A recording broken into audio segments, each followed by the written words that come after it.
What's going on, guys? It's the Filthy Casual, back with another Diablo 3 video. We're still on the PTR, and today we're looking at an LON Poison Explosion build. This is really fun. It is really good at clearing trash. It's got tremendous single target damage. Rift Guardians, Elites, Juggernaut, you'll just simply delete them. It's got crazy uptime on your Crispins. It's got crazy uptime on your Land of the Dead. It maybe suffers a little bit in mobility, but it really does pack a punch, and it seems to be quite a unique build. So it's quite an interesting one. Before we jump into it and I'll show you the skills, the gear and how it works, I just want to say welcome to anybody who subscribed over the PTR. Thanks for all the love on the last video. We prayed to orange users. We didn't get the ancient Stewart's Greaves that we were looking for, so it pissed me off so much that I came up with a build that doesn't use it. We did get this absolutely baller Iron Rose. This is practically perfect, and I'm sad it's going to go away on Friday. But maybe if we pray to orange users and drop a few likes on the video, maybe we'll get one in season 17. You never know. Right, so I think if we do the skills first, and then we'll get to the gear and explain how everything works as we go. So the main skill and the main damage dealer is going to be Death Nova. Obviously it's a poison build, so we're going for the Blight rune. So this will basically slow an enemy for 60% and also cause them to deal 15% less damage if you don't blow them up. So the damage reduction's nice, the slow will proc your Crispins, and obviously it's a poison ability, and that will become apparent why it's important to stack poison a little bit later. Now, to deal single target damage, we're going to use Corpse Lance with Ricochet. So every 1 in 5 lances will ping and hit something else. Now obviously you need corpses to use this, and we're going to be generating them basically by blowing stuff up with Death Nova. So once you've got corpses around, we'll be able to cast this and use it, and it will be super juiced, and I'll show you how we juice it. And yeah, as I say, Death Nova is pretty much the main way. But we also have Land of the Dead Frozen Lands. Once this is activated, we can Corpse Lance with impunity, so you just click, click, click, click, click, and everything deletes. So that's really nice. But obviously it's on a long cooldown, and I'll show you how we get crazy uptime in a minute. Bone Armor Dislocation, we're taking this because it's a poison skill. It also provides a stun, and this is where we're going to get tremendous uptime on Crispins, because this will be going off pretty much constantly. We will be banging out a couple of Death Novas and then clicking this, banging a couple of Death Novas and activating this again, and that kind of cycle is going to be our base way of playing, and it basically means that almost every enemy you hit with Death Nova will be taking triple damage from the Crispins, so that's nice. Aura Frailty, this is here simply for toughness. Basically we're going to be taking something that will reduce damage taken, so this gives us an aura around a character and it will curse enemies, and if there's a cursed enemy in the vicinity we get the 50% damage reduction. Again, we'll show you in the items. We're taking Bone Spikes. This is for essence generation, because Death Nova obviously is a spender, so we'll be whacking these things out quite a lot, so we will need to refresh our essence every now and then, but also it's important because it will stack another poison ability, which I suppose I'll show you the cube now, which is why that's important. So stacking poison, we're going to be taking Nair's Black Death, so we've got 4 on the bar, so that means we get 400% increased damage on poison skills, and each time you proc a poison skill it'll give you a stack of Nair's Black Death, which will last 15 seconds. Now the only slight downside is you've got to micromanage this. Each poison ability has to be cast separately within 15 seconds. Death Nova is obviously no problem. Bone Armor isn't a problem at all, so you just have to remember to hit off of Bone Pillars, Bone Spikes, for some more poison, and remember to cast a Corpse Lance. But there's loads of corpses around because you're blowing stuff up, and obviously this is really good for single target anyway, so it does, once you get used to it, it is pretty easy to play. Now the Blood Tide Blade is the main weapon that we're using. This has been juiced in 265, so it now deals up to 400% extra damage for every enemy within 25 yards. You can fit stacks of enemies in 25 yards, so obviously if you get a big juicy pack of trash or a few elites, provided you hit them with the stun with the Bone Armor, you'll just blow it up. If it's trash, you'll just blow it up anyway, but if it's an elite, stunning them obviously before blowing them up is to be advised. Now for other multipliers, we've got the Corpse Whisper Pauldrons, so that's going to be for the Corpse Lance. This stacks 20 times when you consume corpses. Unfortunately, if you don't keep this up, it will drop, so you have to kind of corpse lance every so often to keep this up. But to be honest, it's probably just going to drop off as you play. But you know, it does build up over time. It is pretty easy to get to 20 stacks. You know, you can click your mouse 20 times really quickly, and you know, it is pretty juiced. Now we're also going to go for the Johnstone. So obviously I don't have an ancient one, so you know, it would improve my build if it was ancient, but it will give us a multiplicative damage on the corpse lance after we've used Land of the Dead. So you pop Land of the Dead, and when it goes away, we're going to get a little indicator here for 50 macabre stacks, and basically that means that every corpse lance we hit out will be super juiced with an extra 200% damage. Now they're the stacks there. You know, you're probably not going to use all 50 before this gets refreshed, so that's really nice because it just basically means that your corpse lance is pretty juiced. Now the Crispins, as I say, will be going off quite a lot, and the reason for that is because we're going to be taking Obsidian Ring of the Zodiac. Now Death Nova is a spender, so whenever we hit something, we're going to take 1 second off our cooldowns. Now if you look at the bar, we've only got Bone Armor and Land of the Dead on cooldown, so Aura Frailty we don't cast. This is a generator, so obviously no cooldown on Corpse Lance, no cooldown on Death Nova. So that means that pretty much every 2 or 3 Death Novas we're going to get Bone Armor back, and Land of the Dead will come back really quickly because it's constantly having 1 second taken off the timer for it every time you hit with a Death Nova. Now we're obviously going to juice cooldown, so we've gone for the Leoric's Crown again, so that will also juice the cooldown, doubling the effect of the gem and the helm. I've got cooldown on the weapon, I've got it on the shoulders, I'm missing it on the gloves, I would like to have it there. I'm missing it on my Unity.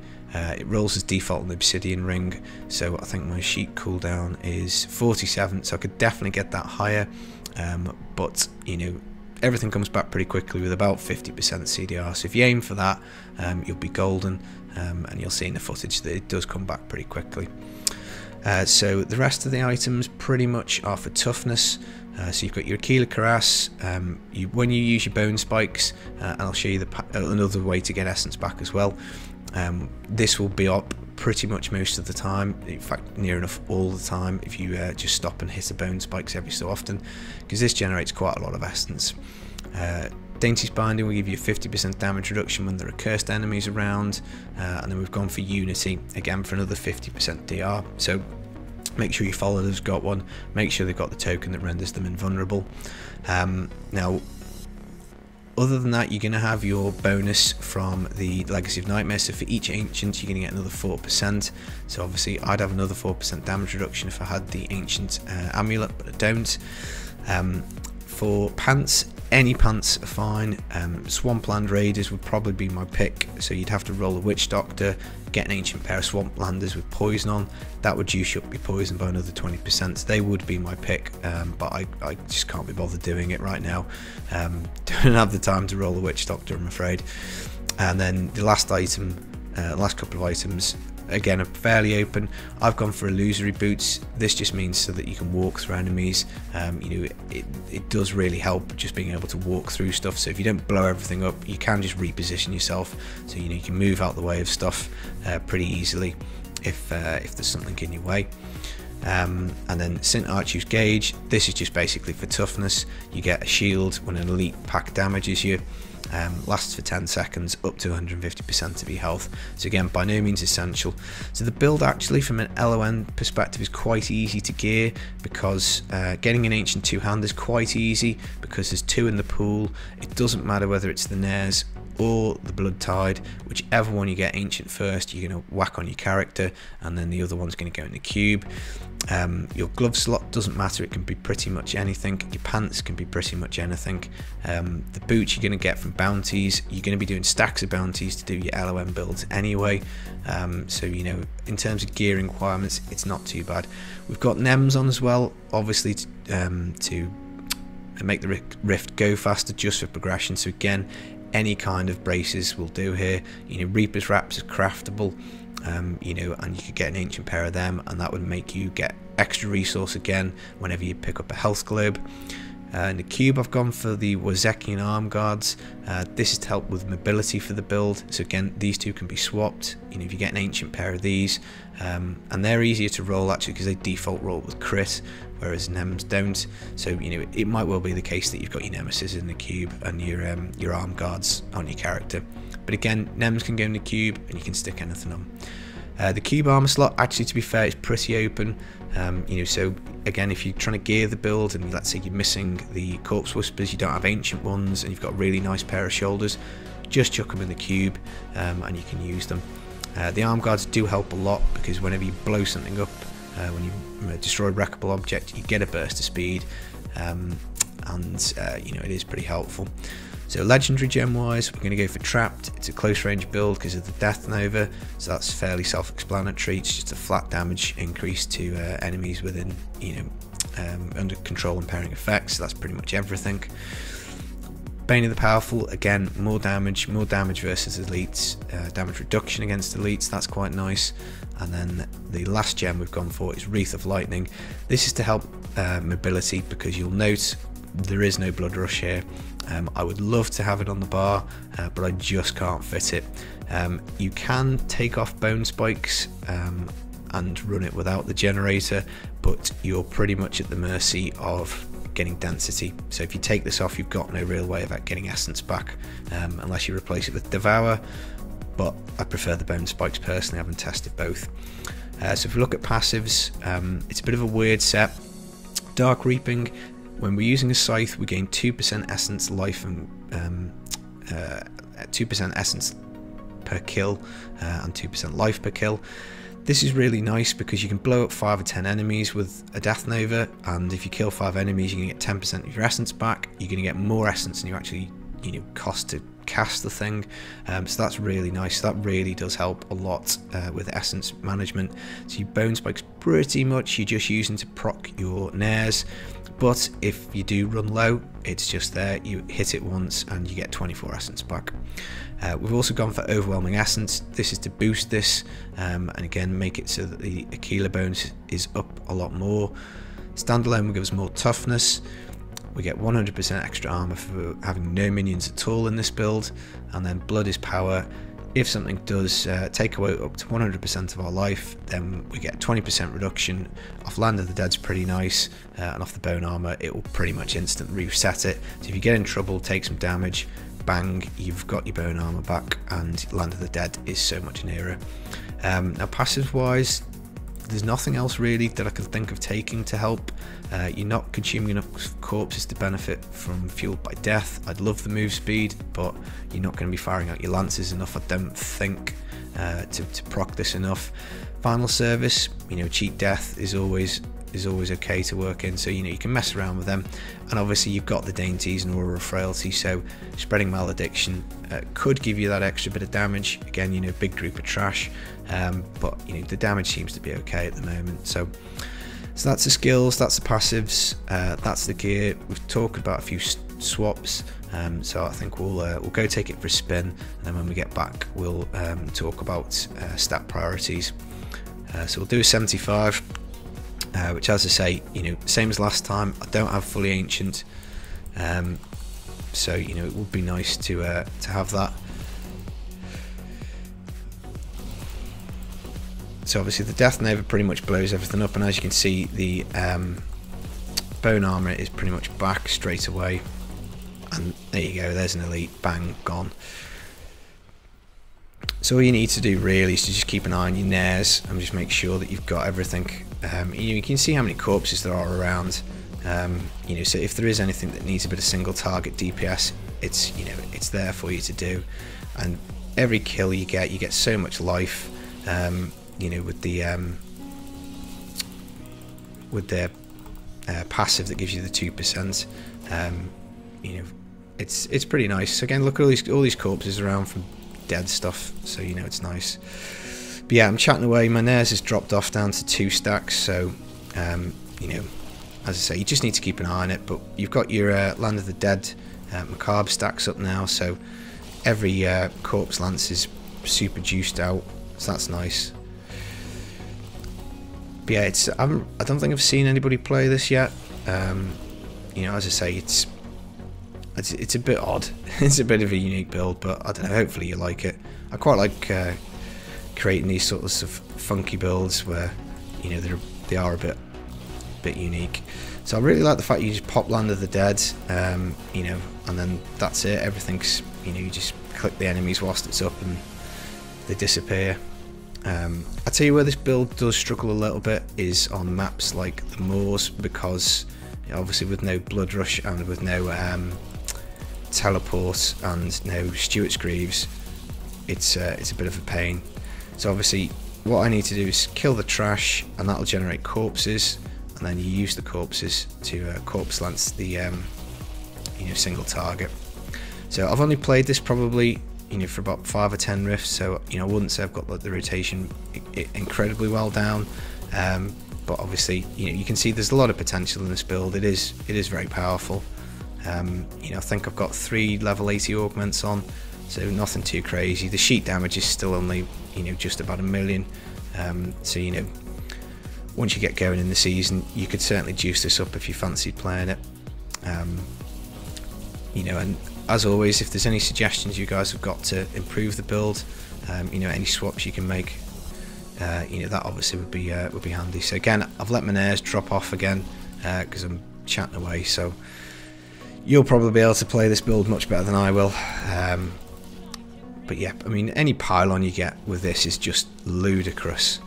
You know, power, speed, channeling, cooldown, just any pylon's just fantastic. So you know, this is as I say, this is like the kind of bit where the build struggles because there's nothing around. You know, it feels like you're walking through treacle if you used to play Necro with Stewart's Greaves on. But you know, you really want a map that's got quite a lot of density. So you know, not long corridors, but lots of density, lots of enemies around. So you know, you basically, you can see the bone armor coming back really quick. So it's pretty much 2 Death Novas, and then it's back out again. And if you get in trouble at any point, you can always pop your Land of the Dead. You know, so it's kind of like a get out of jail free card, unless it's, you know, Juggernaut and it won't be frozen. But even then, you know, you'll blow it up so quickly with your corpse lance that, you know, it may as well. So there we go. So we'll just left click that guy. He's gone. I mean, one swap you could do to get more damage is you could put in Convention of Elements. I quite like the toughness. I'm traditionally a hardcore player, so you know, that's where my mind normally goes. But you know, you can certainly take out. So this is a good example because we've got all this trash which I'm just blow up, and then all the corpses, you just click them and then delete goes away. So yeah, as I say, I'm sure with a bit more practice I could probably play this better, but the PTR is ending and I'm going out for the day tomorrow, so let's just get out of there. So I might get a chance to work on my Blood Nova tomorrow, but I might not. So there's the Rift Guardian and that's gone. So yes, that's a lot of fun. It's yeah, as I say, it's unique. I quite like the Poison Explosion. I like the Obsidian Ring, and as you can see, the Essence was fine all the way through the Rift. You know, so yeah, so a lot of fun. Stat priorities, cooldown again, I'm afraid, is the #1 priority for this build. You want to aim for 50%, so you want to get it on your weapon, both rings if you can, gloves, shoulders. So yeah, the Blood Tide, you want close to 400%.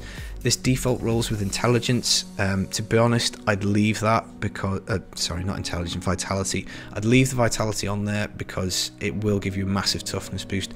Normally you'll have a Phylactery here and you will be getting 1000 vitality from it, so I wouldn't roll it off the weapon. I would go for intelligence, vitality and cooldown, but by all means, if you want to make this a bit squishier and you know, go for cooldown, then obviously you want probably area damage or percent damage, and that would be sound.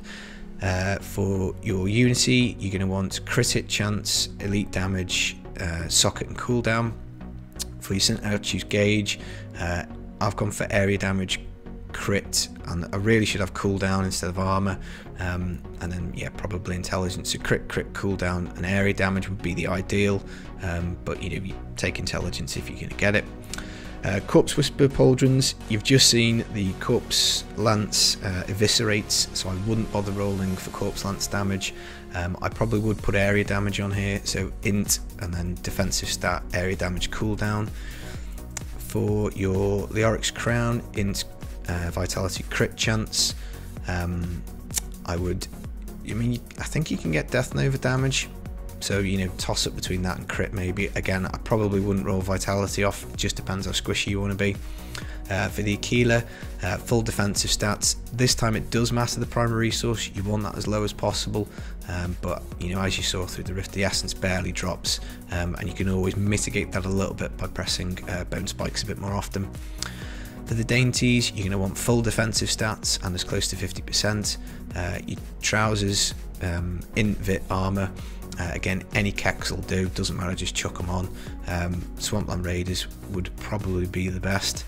For your illusory boots, Death Nova damage definitely here, and then 3 defensive stats or some move speed. That's why I'm moving like treacle. I haven't put enough move speed in, bloody hell. Never mind. So yeah, I would have been a bit quicker, so that's why I'm walking through treacle. For your Obsidian Ring, this rolls really well actually for this build because it defaults, I think, with crit, cooldown and resource cost reduction. You don't really need the resource cost reduction, so I probably should roll that off, but attack speed, I don't know, I'm not sure it's benefiting it that much. So yeah, maybe if I went back I'd probably roll off the resource cost on that one. For your braces, you're going to want poison % damage, you're going to want crit hit chance, intelligence, and then the defensive stat. For your necklace, socket, crit and poison would be the ideal, and again up to 200%, but this is going to be a bit of a pig, as I said in the last video, to find. But yeah, I mean, it's not the hardest thing in the world to gear for, to be honest. Most of these things are quite flexible, and given you've got a bit of flexibility here in your cube, I don't know, for a LON build it doesn't seem that bad, albeit it's still LON, so it is a bit of a pain in the arse. So that's it guys, that's the build. I hope you like it. Thanks for sticking around and watching the end of the video if you have made it to the end. Everybody who subbed, commented, liked the last video, you're awesome, thank you so much. I'll catch you at the end of the PTR. I'm the Filthy Casual, see you in the next video. Peace.